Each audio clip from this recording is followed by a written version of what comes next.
Hello guys, कैसे हैं आप सब लोग। लेवल अप की एपिसोड 79 के साथ हाजिर हूँ। लास्ट एपिसोड के एंड पे हमने देखा था जिन्हों कैमिश को शैडो सोल्जर नहीं बना पाता, एक्सट्रैक्शन फेल हो जाती है। जिन्हों वहाँ से वापस आ जाता है। मिस्टर वू जिन्हों से कहते हैं तुम पता नहीं कहाँ चले जाती हो, हमारे साथ ही रहा करो। जिन्हों उनसे कहता है मैं किसी ऐसी जगह पर था जहाँ पर नेटवर्क वगैरह नहीं था, इसलिए कांटेक्ट नहीं कर पाया। मिस्टर वू जिन्हों से पूछते हैं तो क्या तुम्हें जिन्हों मिला। जिन्हों उनसे कहता है नहीं, वो तो नहीं मिला। मिस्टर वूजिन कहते हैं लेकिन ऐसा कैसे हो सकता है, वो बंदा जो उसे लेने के लिए आया था उसने जिन्हों से कहा था कि जिन्हों तुम्हारा हंटर्स ब्यूरो में इंतजार कर रहा है, इसलिए जिन्हों उसके साथ चला गया। जिन्हों मिस्टर वूजिन से कहता है लेकिन मैं तो अभी भी हंटर्स ब्यूरो से आया हूँ, वहाँ पर तो कोई नहीं था। उसी वक्त एडम वाइट वहाँ पर आते हैं और कहते हैं लेकिन ब्यूरो के विजिटर्स लॉग में उसका नाम नहीं है। मिस्टर वूजिन कहते हैं ऐसा कैसे हो सकता है, स्कैवेंजर गिल्ड से एक बंदा आया था और उसे अपने साथ लेकर गया और उसे कहा कि जिन्हों तुम्हारा वेट कर रहा है हंटर्स ब्यूरो में, और वो उसके साथ चला गया। एडम वाइट उनसे कहते हैं स्कैवेंजर गिल्ड वाले हंटर्स ब्यूरो के साथ काफी ज्यादा अच्छे रिलेशनशिप में है, लेकिन इसका मतलब ये नहीं है कि वो हमारे मामलात में दखल अंदाजी करे। मैं डायरेक्ट उनके गिल्ड से राब्ता करता हूँ और उनसे पूछता हूँ, जबकि जिन्हों सोच रहा होता है मुझे कुछ बुरी फीलिंग्स आ रही हैं। एडम लोरा को कॉल करते हैं और उसे सारी बात बताते हैं। लोरा उसे कहती है लेकिन हमारे गिल्ड से तो कोई भी नहीं गया उनके वाइस मास्टर को पिक करने के लिए। लेकिन साथ ही लोरा बहुत ज्यादा चौंक जाती है और उसे डांगसू की याद आती है। लोरा वाइट से कहती है क्या जिन्हों को इस बारे में पता है। वाइट उसे कहता है नहीं, जिन्हों को हमने इस बारे में नहीं बताया, मिस्टर वूजी ने हमसे पूछा था, इसीलिए हम लोग पूछ रहे हैं। लोरा एडम वाइट से कहती है चलो ठीक है, हम लोग इसकी इन्वेस्टिगेशन करते हैं।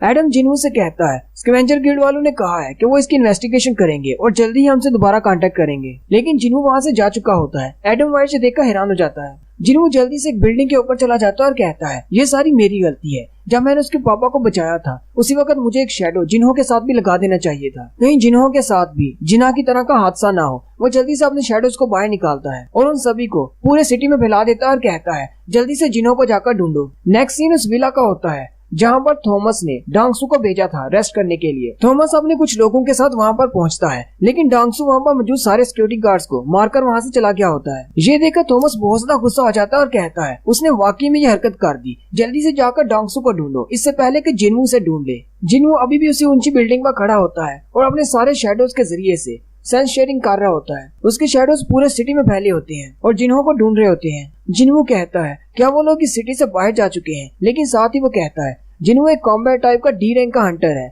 नॉर्मल पीपल चाहे कितने भी आ जाएं, वो उसको नहीं पकड़ सकते। अगर एक गाड़ी उसे ब्यूरो की तरफ लेकर जा रही थी और जिन्हों को पता चल जाता कि उन्होंने रास्ता चेंज किया है तो जिन्हों ने जरूर रेजिस्ट करना था। जिन्हों कहता है मेरे पास सिर्फ एक ही क्लू है कि वो बंदा जो उसे अपने साथ लेकर गया है वो स्कैवेंजर गिल्ड से है। साथ ही उसे डांगसू की याद आती है। वो कहता है डांगसू का छोटा भाई डांगसू एक एस रैंक का हंटर है और वो भी स्कैवेंजर गिल्ड का हिस्सा है।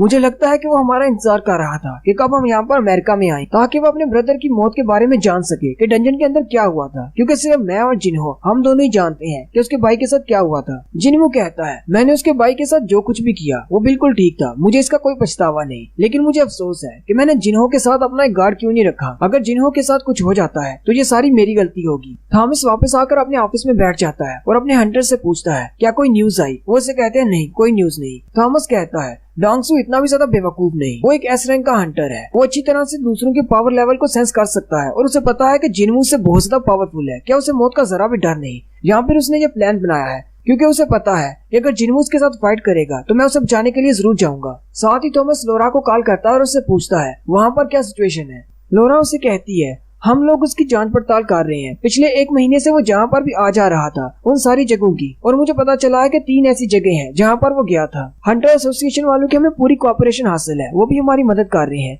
थॉमस उसे कहता है ठीक है, उन तीनों जगहों पर हमारे सारे हंटर्स को भेज दो, मैं भी जल्दी ही वहाँ पर आता हूँ जैसे को कंफर्मेशन मिलती है। लेकिन साथ ही थॉमस लोरा से पूछता है तुमने हंटर्स ब्यूरो को कैसे मना लिया। लोरा उनसे कहती है मैंने उन लोगों से कहा अगर वो लोग हमारी मदद नहीं करेंगे तो जिन्हों और थॉमस के दरमियान फाइट हो सकती है। जबकि उसी वक्त हंटर्स ब्यूरो का सीन दिखाते हैं जहाँ पर भूचाल आया होता है, सारे लोग इधर उधर भाग रहे होते हैं। डिप्टी डायरेक्टर को बताया जाता है कि स्कैवेंजर गिल्ड वालों ने अपनी सारी रेड्स को कैंसिल कर दिया है और उनके सारे हंटर्स इस वक्त डांगसू को ढूंढ रहे हैं। डिप्टी डायरेक्टर कहते हैं अगर सारे के सारे मेंबर्स इसको तलाश कर रहे हैं तो इसका मतलब कुछ बड़ा होने वाला है, हमें भी जल्दी से उसे पहले ढूंढना हो। नेक्स्ट सीन एक पुरानी सी फैक्ट्री का होता है जहाँ पर डांगसू ने अपने 2 साथियों के साथ जिन्हों को रखा हुआ है। उन दोनों साथियों में से एक हीलर होता है और एक कॉम्बैट टाइप होता है। एक डांगसू से कहता है क्या तुम्हें लगता है कि ऐसा करना ठीक होगा। डांगसू से कहता है वैसे भी मेरा इसे मारने का कोई इरादा नहीं, मैं तो बस ये बात जानना चाहता हूँ कि उस दिन क्या हुआ था। वैसे भी थॉमस आंद्रे ने मुझे मना किया था कि जिन्हों के साथ पंगा मत लेना, और मेरा अपना भी कोई इरादा नहीं जिन्हों के साथ पंगा लेने का, क्योंकि वो काफी ज्यादा स्ट्रॉन्ग है। लेकिन जिन्हों के अलावा एक और बंदा भी है, यानी कि जो जिन्हो, इसके पास भी वो सारी इन्फॉर्मेशन है जो जिन्हों के पास है।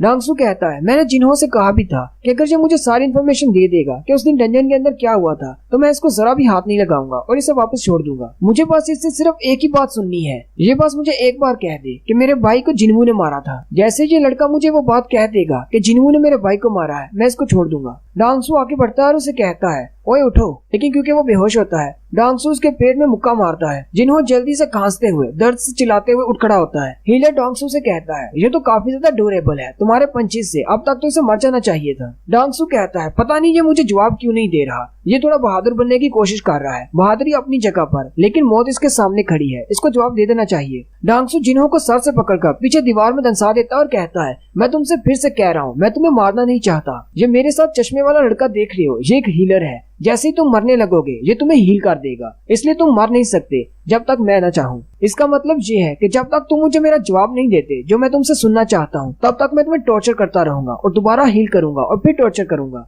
और हम लोग एक ऐसी फैक्ट्री में है जो पिछले 5 साल से बंद है, जहाँ पर चाहे तुम कितना भी चीहो चिल्लाओ कोई भी तुम्हें बचाने के लिए नहीं आने वाला। तो अब क्या लगता है ये सारी बातें सुन के तुम मुझे जवाब दोगे या नहीं?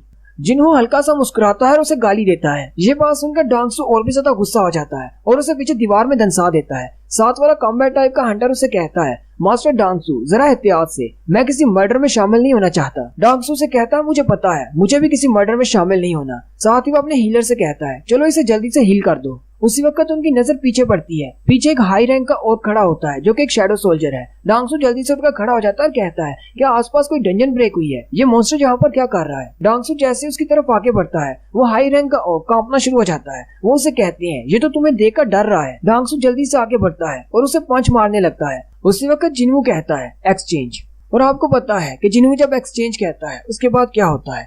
नेक्स्ट सीन जिन्हों के अपार्टमेंट का होता है। उसकी मॉम और उसकी बहन दोनों न्यूज देख रही होती है। मॉम जिना से कहती है पता नहीं तुम्हारा भाई अमेरिका में क्या कर रहा होगा, जबकि बीरू मॉम के पास होता है और कहता है ओ मेरे किंग की मॉम, आपको परेशान होने की जरूरत नहीं, ऐसा कौन सा काम है जो मेरे किंग नहीं कर सकते। उसी वक्त न्यूज चैनल पर जिन्हों को दिखाया जाता है। जिना की मॉम उसे कहती है जिना जल्दी से देखो तुम्हारा भाई टीवी पर आ रहा है। बीरू भी जिन्हों को देखकर बहुत ज्यादा खुश हो जाता है, लेकिन साथ ही उसे अजीब महसूस होता है। बीरू कहता है ऐसी फीलिंग मुझे पहले भी एक बार आई है जब मेरे किंग गुस्से में होते हैं। और यहीं पर जोंगसू के गिल्ड का सीन दिखाया जाता है। जोंगसू अपनी रेड टीम को तैयार कर रहा होता है, वो एक डंजन के अंदर जाने वाले होते हैं। उसी वक्त यून ताई उसे कहता है बॉस तुम्हारा शैडो हिल रहा है। जोंगसू से कहता है क्या तुम फिर से पीकर आए हो? यून ताई उसे कहता है वाकई में तुम्हारा शैडो हिल रहा था, मैंने तो आज एक कतरा भी नहीं पिया। जोंगसू से कहता है मुझे लगता है कि तुम्हारा दिमाग खराब हो गया है, जाकर रेस्ट करो। नेक्स्ट सीन फिर से अमेरिका का होता है।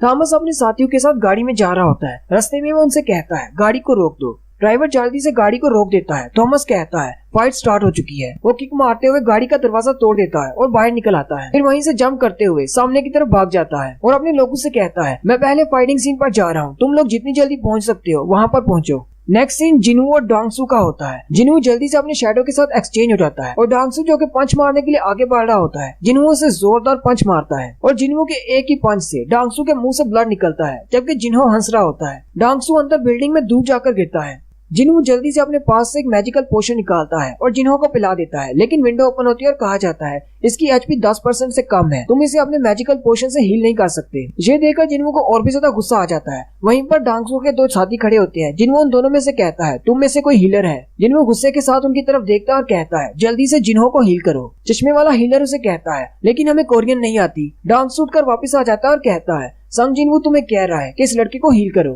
डांगसू जिन्हों से कहता है तो आज पहली बार हम दोनों मिल ही गए। जिन्हों उठकर खड़ा हो जाता है और चश्मे वाले से कहता है मैं तुम्हें फाइनल वार्निंग देता हूँ, जल्दी से इसे हील करो। चश्मे वाला उसे कहता है पहले मेरे बॉस से इजाजत ले लो, उसके बाद मैं इसे हील करूंगा। ये सुनते ही जिन्हों गुस्सा हो जाता है और उसके चेहरे पर जोरदार थप्पड़ मारता है, जिससे वो पीछे दीवार में जाकर गिरता है। जिन्हों दूसरे वाले से पूछता है क्या तुम भी एक हीलर हो?